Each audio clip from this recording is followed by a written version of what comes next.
Welcome back, everybody. Today we wanted to talk about how we kept our Dodge Ram transmission alive for the last 300,000 miles. Now this is going to apply to the 68 RFE transmission. The ASIN transmission is a little different, so that's a whole different topic. But we're going to show you how many miles we got on this truck. It's almost 300,000 miles.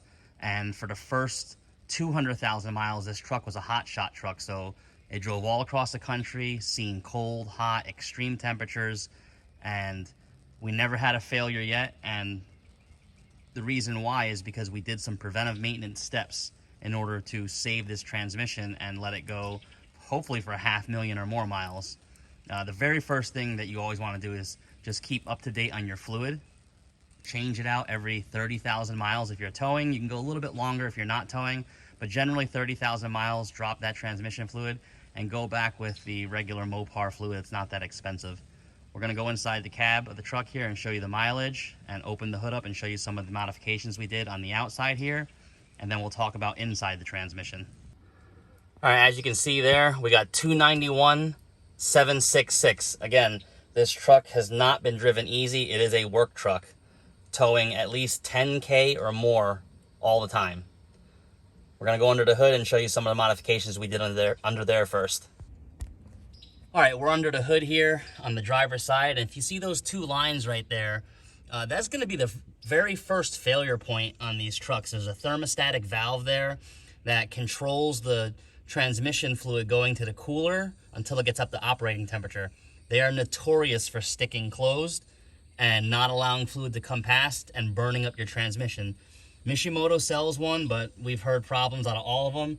So all we did was got some straight couplers that fit in the line and put them in between, and we just totally deleted that thermostatic block. That assures us that fluid is always flowing to the trans cooler, the stock one, all the time, no matter what.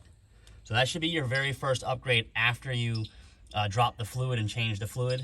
So go ahead and get rid of that thermostatic valve. They are just trash. All right, the next thing we did was we added a deep sump pan. That's a pan from BD, but you can really use any type of deep sump pan. They're all about the same. But that's going to allow more fluid capacity, and it's got a bigger surface area with ribs to allow it to cool down quicker. And that'll keep the transmission fluid cooler, which will stop any of your clutches from burning up, hopefully. On the front here, we also added the Mishimoto transmission cooler. It is a bit expensive, but well worth it. We've seen temperatures 25 degrees cooler while towing with this. So that is a great add-on to the 68 RFE transmission. We basically have it in line with the stock transmission cooler that's inside the condenser. So it runs through the condenser first, then it goes through the Mishimoto cooler, and then it goes back to the transmission. So effectively, we have double the cooling capacity now. And we've seen temperatures down 25 degrees easily. So that's everything you can do kind of on the outside, the pan, the external trans cooler, getting rid of those thermostatic valve in there. Those are all the stuff you can do on the outside along with changing your fluid. That should get you in the ballpark of having this transmission last longer, because heat is the enemy here. You definitely do not want to have temperatures 190, 200 like stock, because they will burn those clutches up. We've got a spare valve body. We're going to bring it inside on the desk and talk about that and talk about the upgrades with it. Okay, right here in front of us, we have the 68 RFE valve body.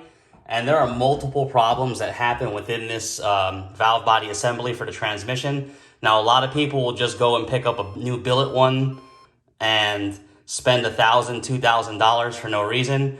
The stock valve body is absolutely fine. You just have to reinforce it in some key areas, and we'll go over that. So right here, these gaskets, that's your fluid transfer gaskets to your pump and everything. That's what bolts up to the transmission. These things, after a while, get brittle and they'll start leaking fluid, causing you to lose pressure, slip gears, and ultimately burn up your clutch bands. So these are real cheap to replace, probably 10 bucks for the set. While you're in there and drop it down, just change them. This valve body is very, very easy to get out. If we flip it over here, there's only a few screws that hold it all in, probably 8 or 9 screws or whatever, and this will drop down. So the next thing we'll talk about here is the separator plate right here. You'll have to take out all these bolts here to separate the two halves of the valve body. So what happens with the separator plate here is this is not a bonded separator plate. It's just a thin sheet of metal, and it has paper gaskets that are stuck on it. Those gaskets tend to have cross leaks in between this plate, and because this plate is so thin, usually it'll crack as well, and then you'll just lose all types of pressure again, bad shift patterns. So they sell a bonded center plate that has the gasket already glued to it, and it's much thicker. Again, that's an upgrade that you do. You put it in there. That stops any of your cross leaks, and it's going to have your fluid go into the proper channels all the time. After you've done that, and while you're in here, you can take a look right here. These are your accumulator pistons for your gears, and there's 5 of them. So basically, they're plastic little accumulator cups. These things will wear out the cylinder hole in there and basically cause, again, a cross leak, or they'll split in here. And the reason why that happens is most people throw a tuner on these trucks and then ramp the pressure up on the transmission. These plastic components just can't hold it.